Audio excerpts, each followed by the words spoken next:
Ladies and gentlemen, Season 1, Episode 3, The Sin. This is the episode in which the expected happens, in which the Mandalorian decides to walk away from the child and then go back to hell. I'm honestly a little bit surprised that the Mandalorian trusts a ship in space that he just put back together, with himself and an Ugna. I don't know, I might have done some more tests before I just decided to blast out into space with that. I'm just weird, I guess. Anyways, we see Baby Yoda up and roaming. Do you notice it took 3 separate edits just for him to pick up the puppet and then put it back in the thing? I hate to keep pointing it out, but this whole show has been very over-edited so far, and it's one of the biggest things that keeps pushing me out of it. We do, however, see a weird little bit of good world building with the parking lot on the planet. The township, because it only has like 4 ships parked in it, but a decent amount of people there, which makes you wonder, does this place just not do a lot of traffic?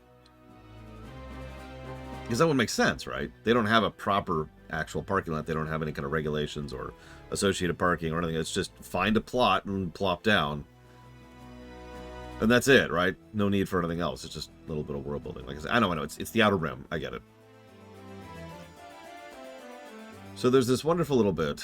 The stormtroopers are, of course, being far too harsh with the thing. Take it easy with that. You take it easy. Because, stormtroopers are evil. I don't know if you knew that. They are. There's also this little tidbit where he actually asks the guy, the Imperial in charge, the Imperial Remnant in charge, how many fobs did you give out? To which his reaction is not to answer the question at all. He doesn't even apologize. He just says, this was of very great interest to me, and so I was willing to go through a great deal. However, to the victor go the spoils. That is a lot of Beskar, not gonna lie.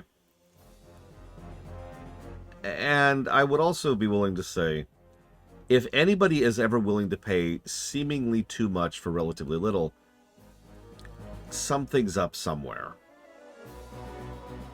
There's also the implied insult. Did you catch that? Finding a Mandalorian in these trying times is harder than finding the steel.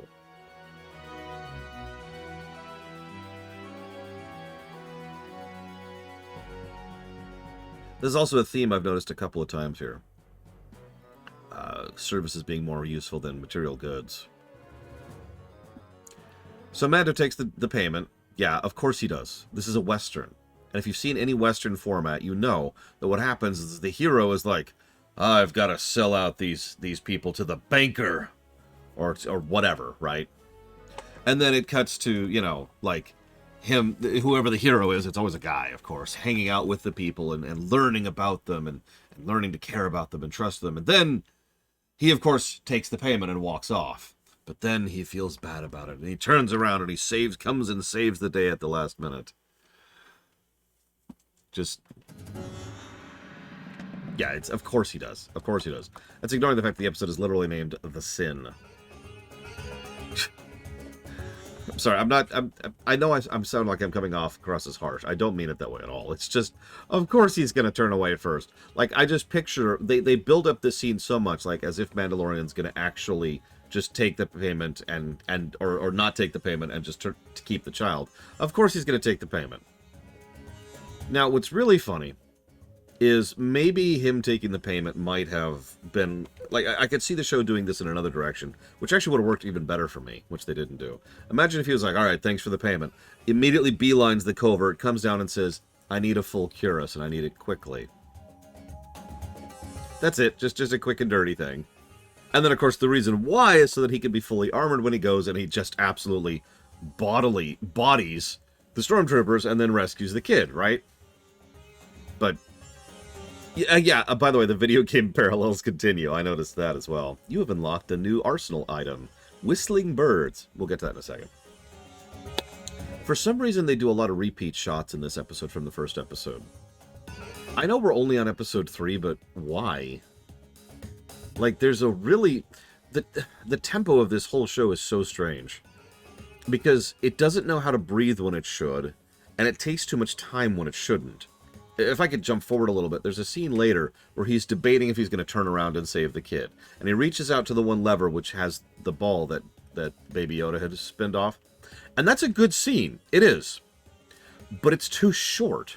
As absolutely weird as that sounds, what should have happened, in my opinion, directorial opinion, analyst opinion here, is he should have picked up the ball and look, and he's staring at it, no movement, and that's important. We need to not see what he's thinking and feeling.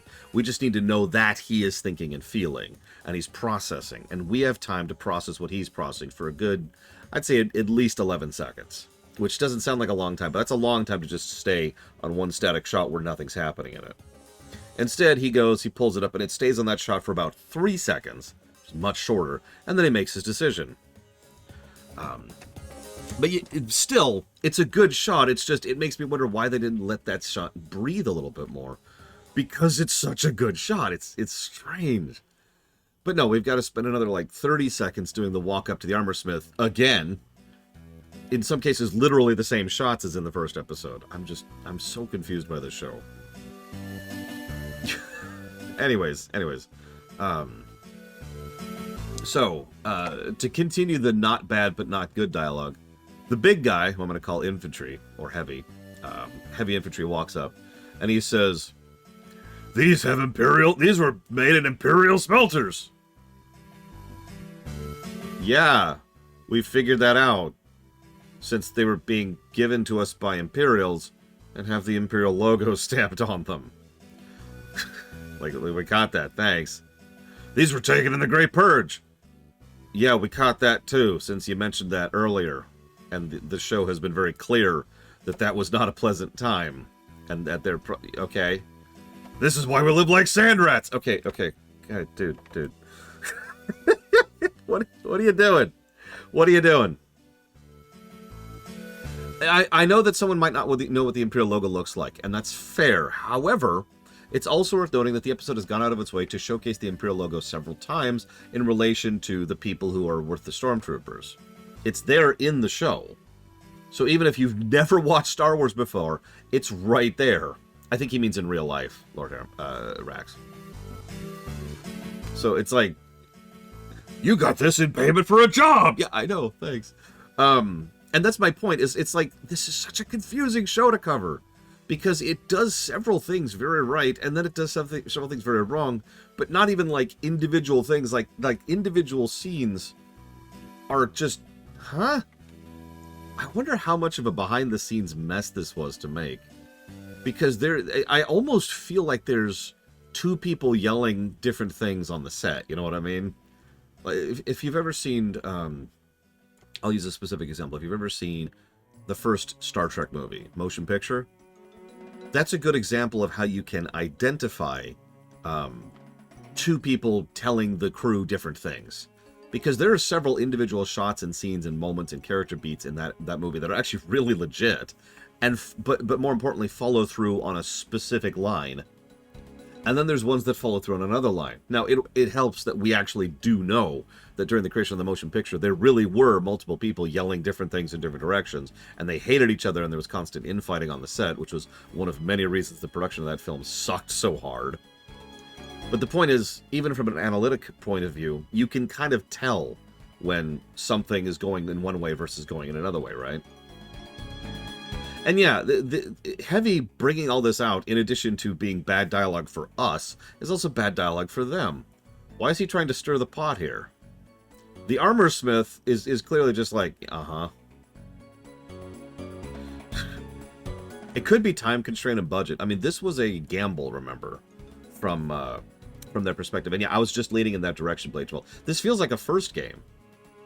Andor obviously came out a few years after this, but regardless of Andor, I've seen several tidbits of several Star Wars shows, little snippets, that showcase exactly how much better the Star Wars shows in general have gotten. Yeah, I know. There's Obi-Wan. Let's put that over in the corner where it belongs.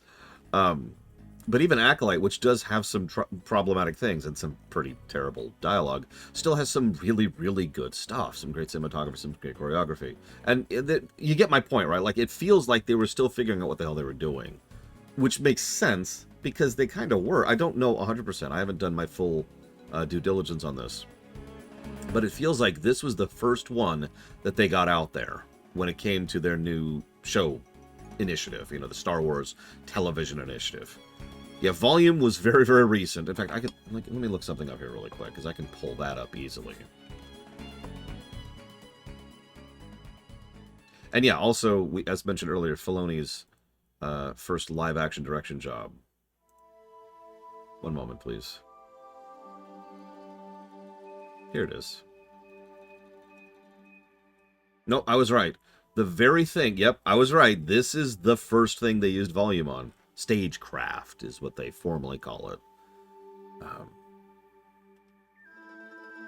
Yeah, they go on to use it on several other things. The Batman, I didn't actually know the Batman used that. Apparently Thor 4 also used it, and Black Adam. And Ant-Man and Wasp, yeah, that tracks completely.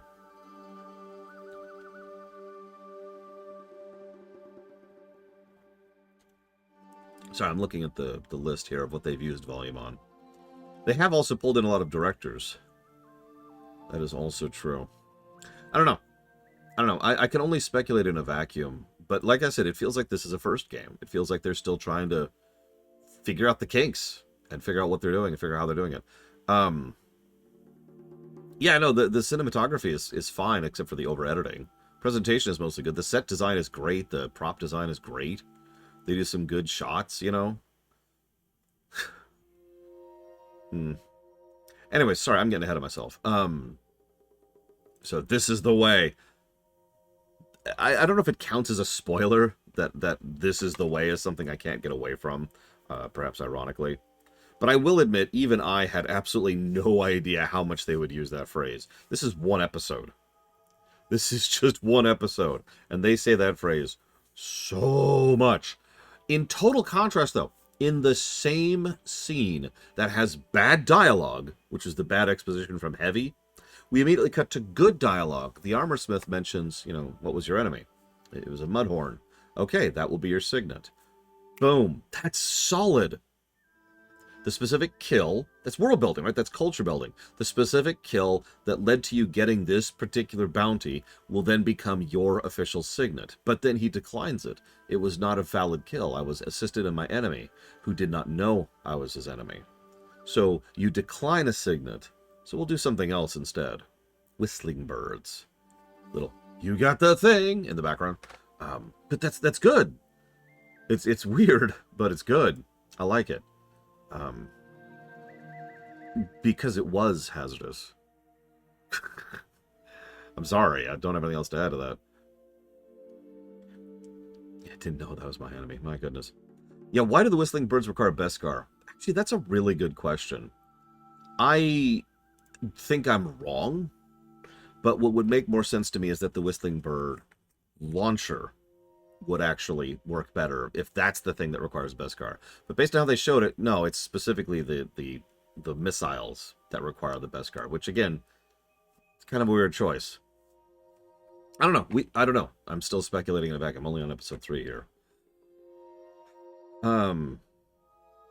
Twitch has betrayed you. And I suppose you could see the armor pen. I could see that.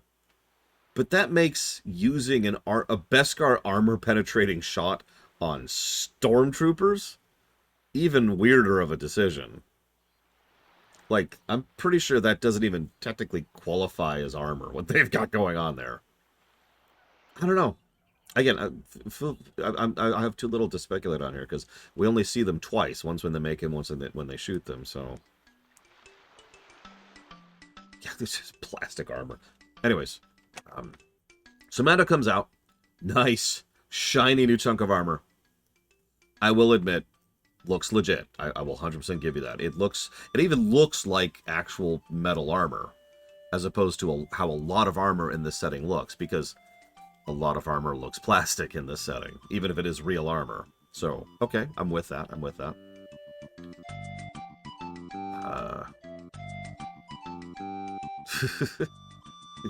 we gotta show off volume. I know, Maverick, I know. So he looks cool. He looks shiny, and it gets across the feeling of metal. I'm with it. I really am.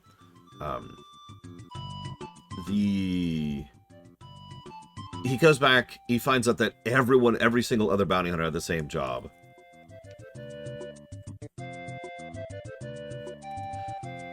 I don't buy that. I mean, I know that's what the episode is telling me, but that's not really what they showed back in the first episode. Like, if you're paying attention, it was a whole thing. Like, I've got all these things. No, I want something real. Well, there is this one job, but they insist on in-person meeting. Okay, come meet. You come highly recommended. Okay, cool. All of that lined up with the idea that this one dude was getting, you know, this one job, and okay, sure. And we do know that other people showed up earlier, but we also happen to know that a lot of the people who were showing up earlier were specifically going after the pirates. So I was willing to go with this up until this time, but then instead they all have this thing, like every single one of them got the same job. And I'm sorry, but that sort of breaks my suspension of disbelief a little bit, because just picture this for a second, okay? Picture random bounty hunter 57 shows up. I need a job. Well, I've got one job for you, but they insist on in person. Okay, I go with one job. Hello, I would like a job. Yes, I will give you the whole speech about how you have to procure the target. Alive. Here is the thing we have. Okay, and off they go. And then, okay, send in the next bounty hunter. Hello, I am here for the bounty.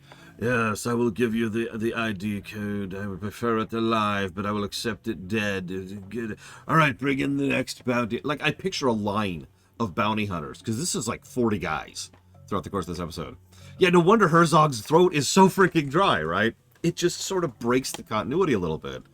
Yes, you come highly recommended, just like the other 30 people I just talked to. It ruins it a little bit. If this had been a stamp job, I would believe this. If the turn-in was the big scene where they go meet Hernog and they talk to him and they're like, well, of course, your reputation precedes you and all that, that would have worked a little bit better. But this should have been a stamp job to set up. So, here's the... So, imagine restructuring the first episode. Go right back to him talking to Grief. And Grief is like, hey, here's the job. You know, it's going to pay in Beskar. Here's the thing. We only have the last 4 credits. And just have Carl Weathers act like he's a little bit bored as he's saying this. Just a little thing. Don't need to call attention to it, but it makes it clear he's said this speech like 30 times already. Mandalorian says, okay, I'll go do it. He goes, he does it, he comes back. Then he meets Werner, right? Excuse me, Herzog Werner. Then he talks to him. Okay. Now, you come highly recommended. No wonder you were the one who was successful. I have not, and you know, and this could also then lead into the thing where he even confronts him and says, why'd you send so many others? I was very invested in getting my target. Like, that one relatively small edit actually lines this up a lot more clearly. And yeah, I noticed the IG-8, excuse me, I'm so used to calling him IG-88. The IG-11 automatically, or it was like, hey, I need to go and kill the thing. It's one of those things where I get where they're going with. It's because they want certain scenes to happen, and they don't care about how they get there, which is also known as because plot. It's not terrible. It's just, there's actually several instances of because plot in this show that I've noticed, because they want to get to the moments they want to get to. That's what they care about, is the moments, not the connective tissue. And if you've been paying attention, the main thing I have been complaining about all 3 episodes is that connective tissue, which just hasn't been holding up the individual moments. The individual moments have actually been pretty legit, for the most part.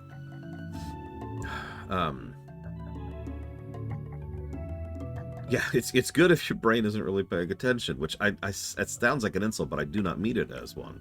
I really do think with another polishing pass and with a little bit more time, they could absolutely have polished this into something that challenges Andor over there.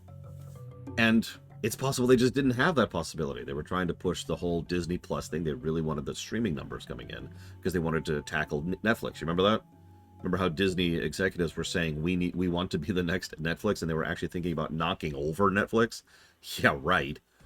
By the way. So you can tell there was absolutely some executive push to get this show out the door, and the limited budget, and the new tech, and a new team. You get it. It's very understandable why there's these holes here. Because, duh, basically, right? That's why I say this in this tone. I'm not calling this trash. That's why we have, yeah, that's the very reason we have the concept of the first game, because it's understandable. why a game rates a certain way or why a show rates a certain way is because they haven't had time to polish it yet, or they weren't given time to polish it. So, you know, this cuts to volume's actually kind of crazy. I don't know how many of you, I don't want to get too much down the rabbit hole now, but if you've looked into volume, whew, it's still very, very finicky. It's still kind of at the beginning of its lifespan, all things considered. But there's so much potential there. It really is green screen 2.0. Like it's an actual, I'm saying that kind of wrong. It's not just better green screen. It's like a whole nother step forward. As what they could do with this kind of thing. And yeah, no, it's if you've ever seen, the best way to really demonstrate volume is if you see what it looks like from any angle that isn't the camera, right? Because it looks weird and distorted, because of course it does. Because it's designed for perspective. Most of what volume does is a perspective trick. It's one of the biggest reasons why I've said before I personally would try to limit its usage for outdoor shots and would try to focus more on indoor shots and have, you know, a set, actors, and then the world around them, right? Either through the window or out the door or whatever. I'm getting off topic. But it is kind of interesting. I do think they absolutely overuse it because I've seen bits and pieces of Obi-Wan. You remember the checkpoint in the Obi-Wan show? Because that's a pretty good example of how not to use volume. But that's the other thing. Just like green screen, there's good green screen and there's bad green screen. And volume has been used to really, really good effect quite a few times. And then there's the Obi-Wan show. But I know it feels like I'm just beating up on that show, but honestly, I don't know what the hell they were thinking with that show. Just, yeah. Well, I already related it to Force Awakens earlier for pretty much exactly that reason, Melicor. Anyways, Mando comes back. Nice new armor. Everything's cool. Everybody's got a tracker. Just 2 pillars and a table. Yeah, that tracks. But yeah, so he's talking to I keep writing him as Carl Weathers, but Grief. He's talking to Grief. Mando asks about the Baby Yoda for the second time. He also mentions that he's got 2 Beskar because he's rich. Check it out. He got 2 whole Beskar just for a finder's fee. Again, dangerous. If someone's paying that much for something like this. So he asks about the fate of Baby Yoda, and he says, just go away. But the Empire's gone. All that's left are mercenaries and warlords. And there's this wonderful bit where it says, if you get an issue, go report them to New Republic. And Mando's only response is, what a joke. And I love how the New Republic has only taken, what, 4 years? 6 years? I forget the exact timeline here. To become a joke. That's all it took for them to become a complete joke. Yeah, the New Republic in the EU lasted a little bit longer than that. Yeah, one election cycle. There you go. That's a great way to put that. They are 1 election in and plonk. Anyways.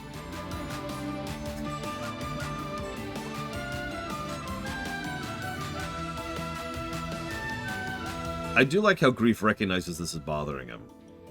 Go buy a barrel of spice. By the time you come out... He doesn't say barrel, he uses some made-up word. By the time you come out of hyperdrive, you'll have forgotten all about it.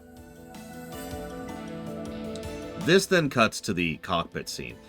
Probably the best scene in this episode, and possibly the best scene in all 3 episodes to date.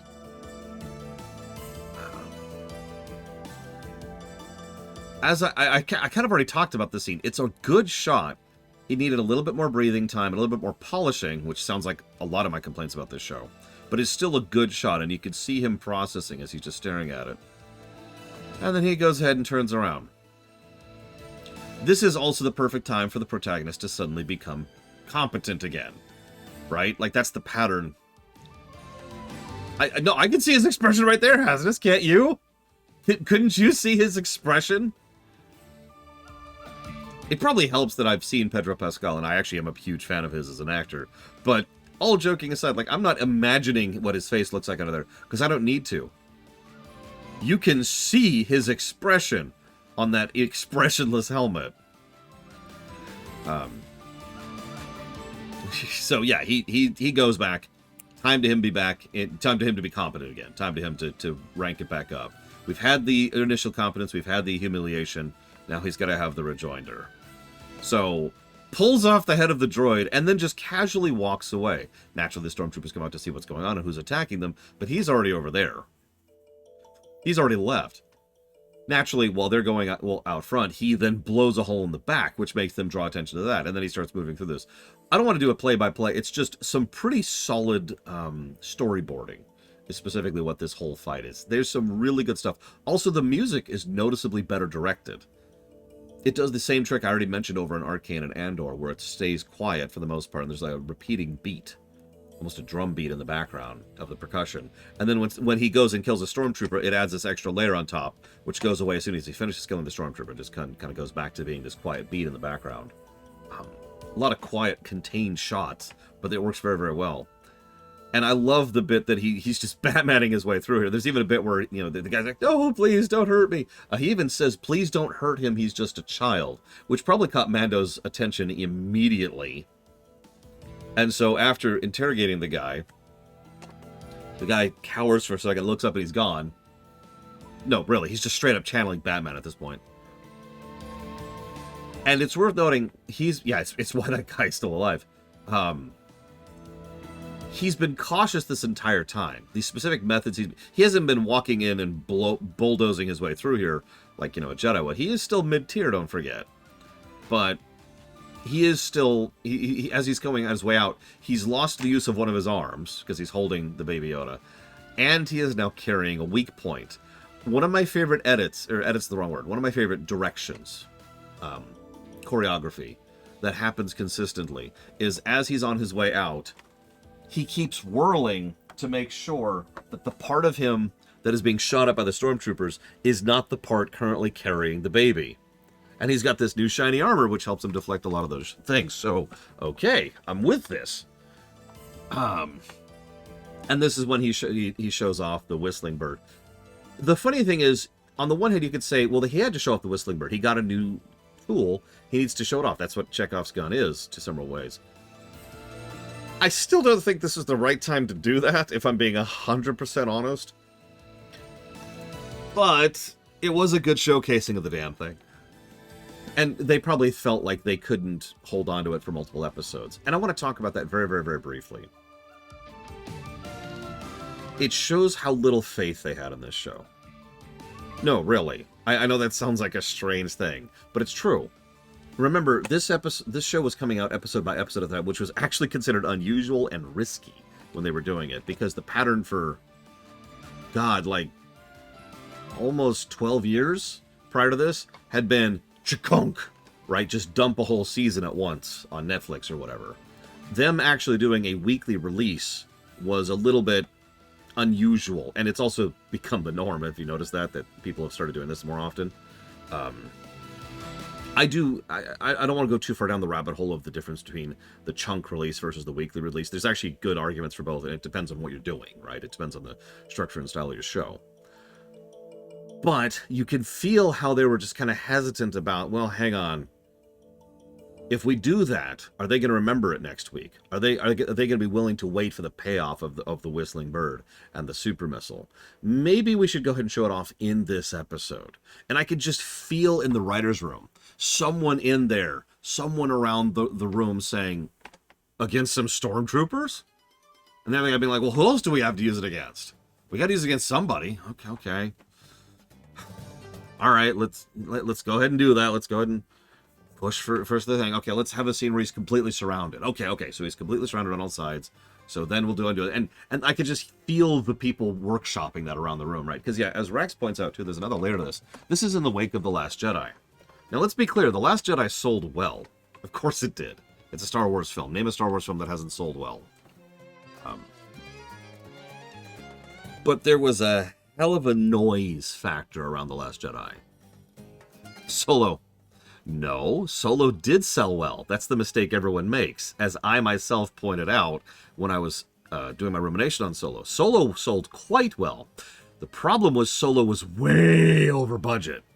By like triple of what it should have cost.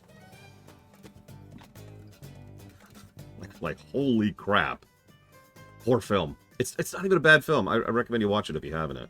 Yeah, Solo was also going up against Infinity War. That was never going to go well. Anyways, I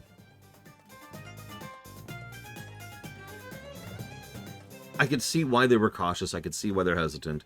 It does make the show worse, but not like in a way that it makes it bad. It's just, yeah, okay. The Ewoks movie does not, you know, every time someone tries to pull it technically, they're just wrong. I'm sorry, Malachor, you're just wrong. So, this is actually probably the second best scene in the episode, actually in the show, so far, in my opinion. All the tracking fobs start going again. And in my actual notes, I flat out type in all caps, don't explain it. Because in a bad show, what would happen is, you know, the tracking fobs start going off, and someone says, "What's that?" Oh, the tracking fob on the Star Wars or the Empire job just got reactivated.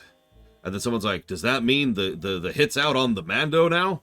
Yeah, it does. And I was just waiting for them to screw that up. They didn't. They didn't explain it. They just all get the beeping, and they all look at it. And there's this wonderful bit where Grief looks at it and is just, yeah, how the hell do these tracking devices even work? I am awash with questions. We do know it's some biological data. Did you catch that? I'll give you the last 4 digits. What is that? The age. Just food for thought. Like, it makes me wonder, if they have scanning technology that good, what the hell? That actually surpasses Star Trek. But I'm getting off topic. So, it's a good scene. It's a really, really good scene. And they all slowly come around him. And I love the bit where the Mandalorian himself, I doubt any of the bounty hunters even, like, processed the idea that the bounty's already been paid. Like, they don't have a second chunk of Beskar to pay them for again, right? And I suppose he is literally wearing the payment so they could just rip the armor off of him. I suppose that's valid. Just food for thought. But again, all of that's ridiculous and unnecessary. Like, I'm not complaining, because quite the contrary, I doubt any of these bounty hunters even thought about this for 5 seconds. I doubt it's even occurred to them that they don't really have the ability to get the pay from this. Yeah, they just want the pay. They just want the gig. So, okay. So this whole drive action sequence is overly edited. I'm sorry. It just keeps being a thing. I'm sorry. When they stop doing over editing, I will be paying attention enough to notice it and call it out. But for now, shot. And now that I have an epileptic seizure, Grief actually kills the poor droid. Straight up murders someone, if you think about it. I guess he didn't have wheels to aim for, so he had to go for something. So Mando actually pulls out the disintegrator, and it's treated as the clear he's not screwing around anymore moment. And then the cavalry arrives in the form of the rest of the Mandalorians. And yeah, between surprise, mobility, and coordination, they sweep pretty effectively. Honestly, I'm surprised it takes as long as it does. Grief even notices and bails pretty early. And we have our follow-through on Heavy, which is there. Grief also gets shot right where that Beskar was. Cute. So, you know, they're going off, doing their thing, zooming off. This is the way. He mentions, I've got to get me one of those jetpacks. How did the Mandalorians know? I don't know. I mean, I buy that, Hazardous. So, I love the scene. Third favorite scene of the episode. He reaches over, unscrews the knob, and drops it down into the waiting Baby Yoda's hands. And off they go. But I find myself thinking with a very heavy vibe, okay, now what? Like, you just burned your lucrative and legal guild contract job and connections, okay? And the entire, what do they call it? Covert. The entire covert now has to relocate to where? Like, there's a whole lot of question marks here. It feels like a really weird start to the adventure, because this is clearly the end of the first arc. You know, we've already had the establishment. Uh, we've already had the development. We've already had the payoff. And we have changed the status quo, as the third piece in an arc should do. But again, I find myself with this overwhelming feeling of, now what? I feel like with an editing pass or two, especially on the dialogue, but also on the literal editing, this could have all been one episode pretty smoothly. You know, one to this, right? But yeah, prologue's over. Premise is now established. Now we can go on to whatever the actual story is going to be. And we've already even had a hint of what that actual story is. It's Mega Man 4 music. Because I guarantee you right now, one of the biggest things that they're almost assuredly going towards here is, why is the Imperial Remnant going after Force users? You know, we just need to extract him. We don't care if he's alive. Stuff like that, right? Just food for thought. Either way. Let me go ahead and pull up the thing. So I'm thinking deep blue. Black lamentation. I hope we don't have any lamentations in this show. I suppose I always hope that. Except in DKC, which obviously that's always going to be a thing. I should probably write these down as we're going here, because I keep forgetting to. Don't forget to get your guesses in if you feel the need to do so. Yeah, we're not going to have any blacks in... sounds like a weird sentence. We're not going to have any lamentations in Mandalorian Season 1 and 2, because we're not covering Season 3.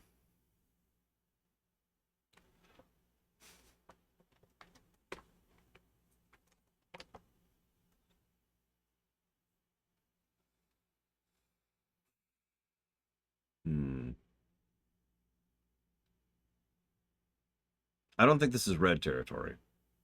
It fumbles too hard in too many directions there. And yeah, I caught the integrity thing too. It was a nice call. The fact that it's a payoff episode does help. Because this is a payoff of 1 and 2.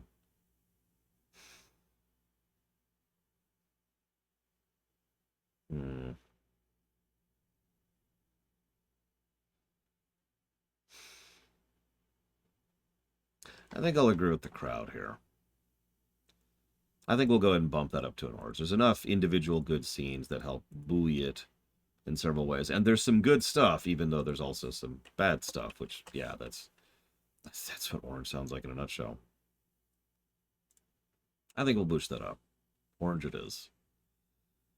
It is also a payoff, which almost always, like, as long as it's a good payoff, it almost always boosts the relative score there.